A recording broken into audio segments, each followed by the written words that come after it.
I want to kind of go back to some of the decisions that need to be made in that Social Security analysis and strategy, and what we walk through with our clients here. You mentioned a couple of options: take it at 62, take it at full retirement age, or take it at 70, and that's probably what you know. And a lot of people at Waffle House are going to say take it at 62. Well, let's just talk about one thing that could blow that up if you take it at 62. But you keep working, because you talk about, hey, take it as soon as you can. A lot of people may go ahead and want to turn it on before they actually retire. But there's an earnings limit if you take it early, John. Yeah, the earnings limit for workers who are younger than their full retirement age currently is $18,960. Now, what does that mean? That means that if you make over that, every $2 you make over that,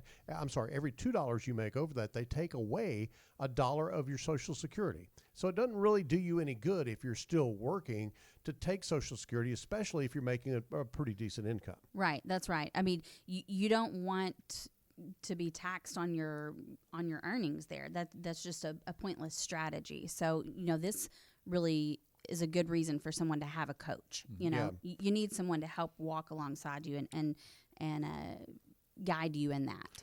Guys, I've had people call me, that were 63 or 64, and they're still working. Mm-hmm. I'm just wondering, do I need to go ahead and take Social Security? Maybe they're making $40,000 or $50,000 a year, and I'm like, nope, don't do that. Yeah. Number one, if you get any money, you're going to pay tax on it, and you're doing fine now, so you don't really need to have more money that you just stack up over here in your savings account and have to pay tax on it, because Social Security, obviously confounding a lot of people, Social Security is taxable. Mm-hmm. And that's another thing that we can talk about. Yeah. But Social Security is just going to add to your tax burden. And if you make too much money, they're going to not send you a check because you make too much money. Right. And so it does not make any sense to do that. I had 2 reviews yesterday, in fact, with 2 couples. One is 62 and 59.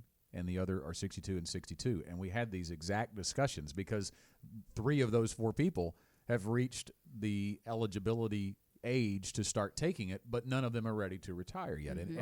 And in one case, the gentleman is 62 and the wife is 59, and the wife is concerned about the husband losing his job in the next year or so, right? So they're wondering, should we make a plan to really turn on that Social Security? Well, in their case, we switched the conversation around to her Social Security benefit because she's not working, right?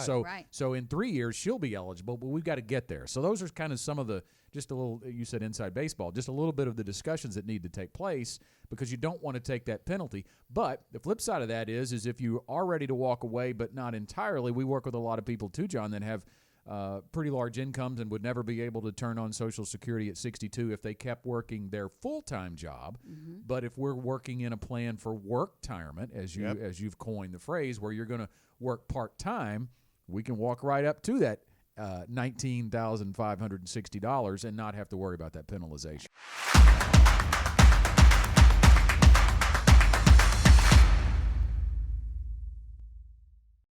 Want more content like this delivered to your inbox weekly? Visit fastest4.com to learn more.